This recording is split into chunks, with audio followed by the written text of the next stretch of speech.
दिल्ली से आने के बाद रांची में जयराम महतो ने प्रेस कॉन्फ्रेंस के जरिए ये ऐलान कर दिया कि वो कम से कम 50 सीटों पर चुनाव लड़ने जा रहे हैं। जिसके बाद आज 22 जनवरी को उन्होंने बाकायदा आभार सह जनादेश यात्रा की शुरुआत कर दी, जिसके बाद इंडिया गुट के साथ साथ आजसू और बीजेपी के अंदर बेचैनी बढ़ गई है। जयराम महतो आखिर किसको ज़्यादा नुकसान पहुंचाएंगे? ये माना जाता है आजसू पार्टी के अस्तित्व पर कहीं न कहीं संकट खड़ा हो गया है। जयराम महतो ने साफ तौर पर ऐलान कर दिया कि हमें विदेशों में जो झारखंडी प्रवासी मजदूर रह रहे हैं उनके द्वारा लाखों की क्राउड फंडिंग मिल रही है, और इस बात पर जोर दिया कि हमें 8 लाख से ज़्यादा वोट मिले। लेकिन मीडिया में इस बात की चर्चा नहीं हो रही कि आखिर हमें इतना बड़ा जनादेश क्यों मिला, क्योंकि जो झारखंड के लोग हैं वो यहाँ की राजनीतिक पार्टियों से त्रस्त हो गए हैं। वो एक नया विकल्प ढूंढ रहे हैं जिनकी छवि बिल्कुल साफ हो, और उनके सामने जो हम लोग जो हैं वो एक बेहतर विकल्प के तौर पर पेश हुए हैं। साफ तौर पर जयराम महतो ने कहा कि हम आपको पंचायतों में ले चलेंगे जहां पर गरीब महिलाएं अपने घरों में 1 क्विंटल चावल तो कोई आलू तो कोई प्याज रखा हुआ है, ताकि हम उसे लें, बेचें और फिर अपना चुनाव प्रचार करें। तो हमें आम लोगों का अपार जन समर्थन मिल रहा है। और ये भी साफ कर दिया कि हम विधानसभा चुनाव में किसी के साथ बिना गठबंधन किए मैदान में उतरेंगे। और ये कहा जाता है कि जयराम महतो कुर्मी बेल्ट में काफ़ी प्रभावी हैं। ये अलग बात है कि जयराम महतो को अन्य जातियों का भी भरपूर समर्थन मिल रहा है, मुसलमानों का भी समर्थन मिल रहा है, लेकिन जयराम महतो इस बात को खुद स्वीकार करते हैं। ये स्वाभाविक बात है, जब कोई नेता किसी खास समाज से होता है तो उस समाज का जो बेसिक जन समर्थन होता है वो उसके साथ है। और जयराम महतो इस बात से इनकार नहीं करते हैं कि महतो समाज का अपार जन समर्थन उसके साथ है। लेकिन ये भी कहते हैं कि सिर्फ महतो समाज ही नहीं, जो अन्य पिछड़ा, गरीब, दलित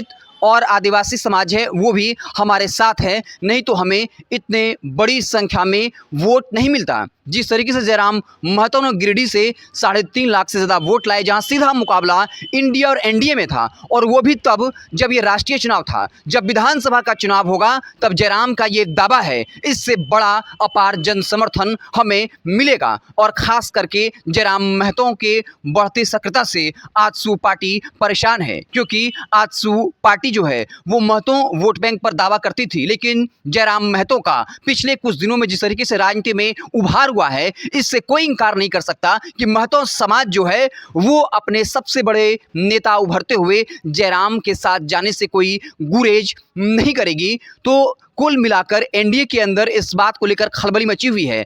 अगर जयराम महतो के बयानों को आप गहराई से समझेंगे तो ये साफ हो जाएगा, अगर वो अच्छी खासी संख्या सीटें जीतते हैं और सरकार बनाने में उनकी अहम भूमिका होती है, तो वो इंडिया गुट के साथ जाना पसंद करेंगे, क्योंकि उन्हें मुसलमानों का वोट बैंक भी साथ में चाहिए। वो हमेशा कहते हैं कि चुनाव जो है वो बुनियादी मुद्दों पर होना चाहिए, धर्म के नाम पर राजनीति नहीं होनी चाहिए। और जयराम महतो ने साफ कर दिया कि हमें सवर्ण समाज से भी कोई एलर्जी नहीं है। हम आने वाले वक्त में अगर मौका मिलता है, बातचीत होती है, सवर्ण समाज के जो प्रत्याशी हैं उनको भी चुनाव में अपनी तरफ से उतारेंगे। यानी जयराम महतो अब सर्व समाज को साथ लेकर चलने की बात कर रहे हैं। और जिस तरीके से आज 22 जनवरी से जयराम महतो ने आभार सह जनादेश यात्रा की शुरुआत की है, उसके बाद इंडिया हो या एनडीए हो, दोनों की बेचैनी बढ़ गई है। इसके अलावा जयराम महतो ने ऐलान कर दिया कि वो अपनी पार्टी का महाधिवेशन भी बुलाएंगे, जो गिरिडीह, बोकारो, हजारीबाग में कहीं भी बुलाया जा सकता है।